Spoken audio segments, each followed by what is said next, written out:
Bismillahirrahmanirrahim. Assalamualaikum warahmatullahi wabarakatuh.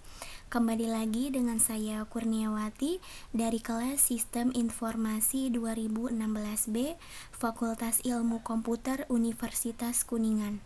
Nah, di sini saya akan menjelaskan sebuah studi kasus di dalam pemrograman bahasa C. Di dalam kita mempelajari modul 9 ini, yaitu antrian, saya mempunyai sebuah studi kasus di mana studi kasus yang pertama adalah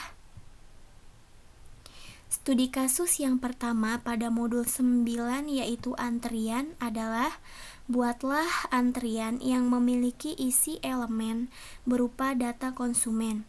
Buatlah program utamanya beserta prosedur dan fungsi yang dibutuhkannya. Kemudian, buatlah simulasi ketika ada konsumen yang masuk antrian dan ada konsumen yang keluar dari antrian tersebut. Oke, saya akan mencoba menyelesaikan studi kasus tersebut.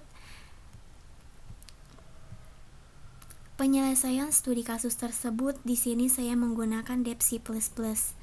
Kita akan coba untuk buka Dev C++-nya dan di sini saya sudah menyediakan skrip program dari penyelesaian studi kasus di dalam modul 9 antrian ini. Di mana studi kasus yang pertama yaitu untuk skrip programnya. Dan saya di sini akan mencoba untuk menjelaskan skrip program dari penyelesaian kasus pertama ini. Di mana saya menggunakan 3 file header, di mana yang pertama adalah IOStream. IOStream ini adalah header di mana fungsinya untuk pemanggilan fungsi dari code dan cin, di mana code sebagai pengeluaran dan cin sebagai pemasukan. Dan tidak memakai .h karena di sini menggunakan Dev C++, maka akan terjadi error. Selanjutnya digunakan juga fungsi dari using namespace std ini karena kita menggunakan header IOStream, di mana fungsinya untuk memberitahukan kepada compiler bahwa akan menggunakan fungsi yang terdapat pada memori namespace std ini. Dan karenanya fungsi code dan cin ini terdapat pada fungsi namespace std di dalam Dev C++ ini. Selanjutnya adalah menggunakan header stdio untuk pemanggilan fungsi printf dan scanf. Selanjutnya juga digunakan header conio, di mana inisiasi variabel yang digunakan adalah in-main.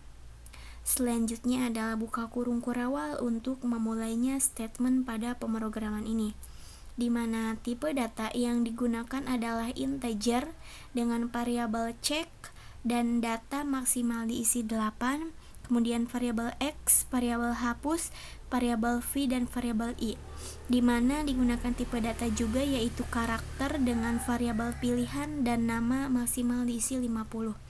Selanjutnya yaitu untuk pengeluaran dari code yaitu ujian praktikum struktur data antrian.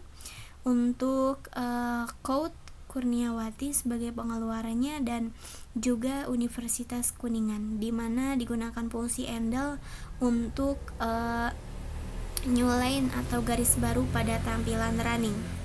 Selanjutnya digunakan fungsi dari printf. Pemanggilan printf ini yaitu untuk pilihan dari dimana masukkan pilihan D yaitu masukkan data antrian. Selanjutnya printf untuk fungsi pengeluaran dari E, hapus data antrian. Begitupun dengan N, lihat data antrian. Dan juga untuk Y yaitu exit dari program atau keluar dari pemrograman ini. Selanjutnya yaitu printf untuk fungsi pengeluaran dari ketikan huruf dari salah satu pilihan di atas. Maka di hasil running kita akan diminta untuk mengetik huruf dari salah satu pilihan di atas, yaitu pilihan keempat ini, di mana hurufnya yaitu D, masukkan data antrian, E, hapus data antrian, N lihat data antrian, dan Y exit program atau keluar dari program ini. Selanjutnya adalah digunakan fungsi if else, di mana untuk mengeksekusi masalah yang memiliki percabangan, dan apabila nilainya benar, maka nilai yang salah tidak akan dieksekusi. Atau dalam hal ini, if jika kondisi pertama terpenuhi, maka kondisi kedua tidak akan dijalankan. Nah, di mana if ini, maka ketika kita pilihannya itu huruf D, E, N, dan Y, maka ketika kita salah mengetik pilihan dari huruf tersebut, maka salah ketik, maka tidak akan dieksekusi, ulangi lagi. Selanjutnya yaitu untuk dijalankan jika kondisi pertama tidak terpenuhi, dijalankan else. Nah, selanjutnya yaitu untuk antrian penuh, di mana kita akan dimasukkan untuk memasukkan angka, yaitu fungsi dari printf sebagai pengeluaran dari scanf, yaitu %i. Selanjutnya adalah untuk code, yaitu untuk pengeluaran dari nama, di mana akan dimasukkan oleh cin dari nama. Selanjutnya adalah data, di mana data ini adalah untuk cek dari X. Checks plus ini akan ditambahkan sampai batasan nilai dari checks. Selanjutnya adalah untuk jika kondisi tidak terpenuhi, maka maaf tidak ada antrian untuk dihapus. Nah, else ini akan dijalankan. Selanjutnya yaitu digunakan fungsi dari perulangan for, di mana v sama dengan 0 ini sebagai nilai awal dari 0, P kurang dari cek ini sebagai pembatas nilai akhir, dan V++ ini akan ditambahkan sampai batasan nilai P mencapai batas nilai awal dari 0. Selanjutnya adalah untuk data cek 1, yaitu menggunakan rumus nulls, dan juga printf, di mana printf ini fungsi dari yakin Anda ingin data ini dihapus ketika kita memilih penghapusan data, yaitu digunakan juga printf data dengan nilai keberapa akan terhapus, maka kita akan tekan enter. Digunakan fungsi if else ini di sini karenanya kalau kita datanya sudah dihapus, maka maaf tidak ada antrian untuk ditampilkan karena datanya telah terhapus. Digunakan juga fungsi dari pengurangan for, di mana in z sama dengan 0 sebagai nilai awal dari 0, z kurang dari cek sebagai pembatas nilai akhir, dan z++ akan ditambahkan sampai batasan dari nilai z. Selanjutnya adalah untuk dual, di mana pilihannya yaitu Y, yaitu untuk printf dari pengeluaran yakin Anda ingin keluar, maka jika yakin tekan enter cek ya. Selanjutnya adalah saya telah selesai untuk menjelaskan skrip program dalam penyelesaian studi kasus yang pertama ini. Selanjutnya maka saya akan coba untuk compile dan hasil running programnya. Maka dengan hasilnya berhasil, ketika kita ketikkan huruf dari salah satu pilihan di atas, maka kita akan masukkan data antrian D, masukkan angka, misalkan saya memasukkan angka 30 dengan namanya yaitu adalah Kurniawati. Maka kita akan ketikkan huruf lagi dari salah satu pilihan di atas.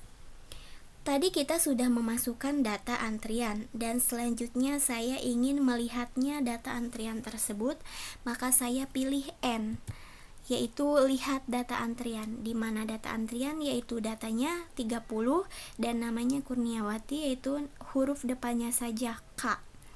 Ya, selanjutnya juga saya akan menghapusnya data antrian tersebut, di mana saya berarti harus memilih hapus data antrian sebagai E, ya, yakin Anda ingin data ini dihapus? Iya, yakin. Maka data dengan nilai 30 akan terhapus. Maka untuk itu tekan enter. Tekan enter. Maka ketika huruf dari salah satu antrian di atas lagi, saya ingin menampilkan kembali data apa yang telah terhapus, maka saya akan memilih N kembali, lihat data antrian. Nah, maaf, tidak ada antrian untuk ditampilkan. Karena apa? Karena data antrian telah terhapus.